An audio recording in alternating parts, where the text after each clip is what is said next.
Hello students, welcome to Kartar education classes.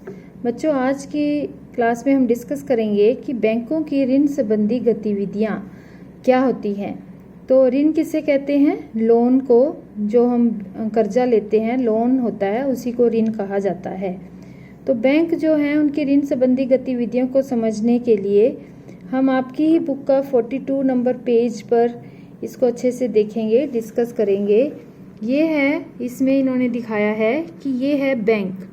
Bank में जो जमा करता है, जो पैसे जमा करने आते हैं, जिनके पास अतिरिक्त पैसा है, वो अपने पैसे बैंक में जमा कर देते हैं और बैंक उन्हीं पैसों को जो व्यक्ति लोन लेने आता है उसको दे देते हैं।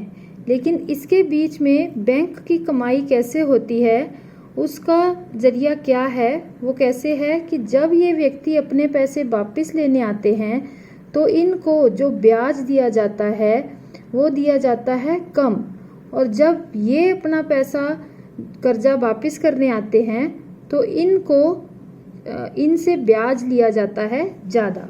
इसको एक उदाहरण के द्वारा हम समझेंगे कि जैसे इन्होंने 10,000 रुपये बैंक में जमा कराए, तो 1 साल बाद जब ये पैसे जमा वापस लेने आएंगे तो इनको 10,000 के साथ एक्स्ट्रा ये पैसे देंगे 800 रुपये।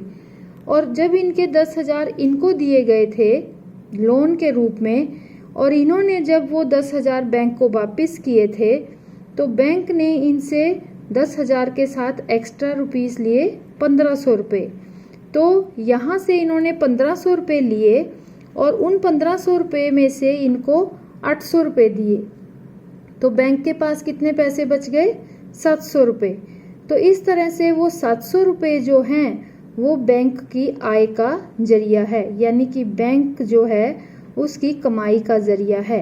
तो इस तरह से बैंक क्या करता है, जमाकर्ता और जो कर्जदार हैं, इन दोनों के बीच में मध्यस्थता का रोल प्ले करता है, मध्यस्थ होता है एक तरह से, जिसे हम सिंपल भाषा में बिचौलिया बोल सकते हैं, कि यहाँ से पैसा लेके वो यहाँ देता है और इन लोगों से ज़्यादा पैसे लेकर, ज़्यादा ब्याज लेकर इनको कम ब्याज देता है, और बीच में जो ब्याज के पैसे बच जाते हैं उनके द्वारा वो अपने कर्मचारियों की आय और सैलरी को निकालता है।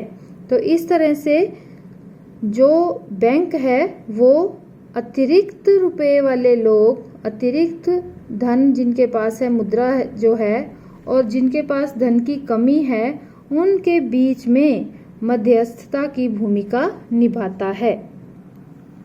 आपकी बुक में देखो लिखा हुआ है, बैंक जमा रकम, जो रकम जमा हुई है उसका एक छोटा सा हिस्सा अपने पास नकद के रूप में रख लेता है, कुछ पैसों को अपने पास रखता है।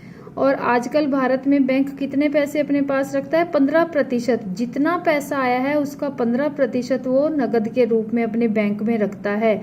मान लो कोई व्यक्ति अपने पैसे वापस मांगने आ गया जल्दी, तो उसके लिए वो कुछ पैसे अपने पास रखते हैं।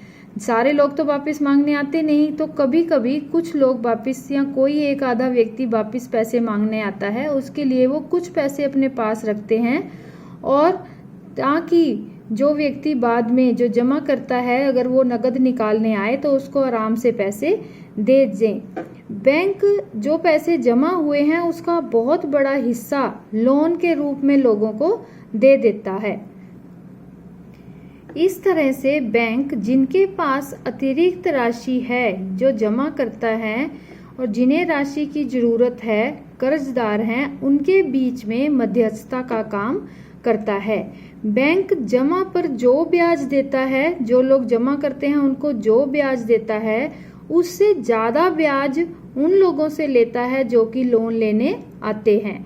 तो कर्जदारों से लिया गया जो लोन के ऊपर ब्याज है, जो कर्जदार हैं जिन्होंने लोन लिया है, और जो जमा करता है, उन दोनों के बीच का जो ब्याज का अंतर है, उसी से बैंकों की सैलरी, आय बनती है।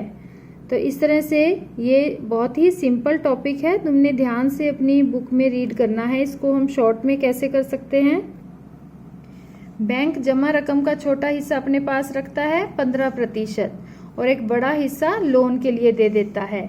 बैंक जमाकर्ता और कर्जदार के बीच में मध्यस्थता का काम करता है।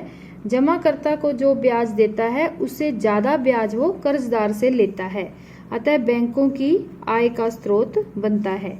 तो हमारे क्वेश्चन क्या है, इससे एक ही क्वेश्चन बनता है, बहुत इंपॉर्टेंट क्वेश्चन है कि बैंकों की ऋण संबंधी गतिविधियों की व्याख्या करें। इसको ऐसे भी पूछा जा सकता है या फिर इसको ऐसे पूछा जा सकता है कि बैंक अतिरिक्त मुद्रा वाले लोग, जमाकर्ता और जरूरतमंद लोग जो कि कर्जदार हैं उनके बीच में मध्यस्थ कैसे है, किस तरह से है। तो मुझे उम्मीद है बच्चों आपको ये टॉपिक अच्छे से समझ आया होगा। Thank you, God bless you all.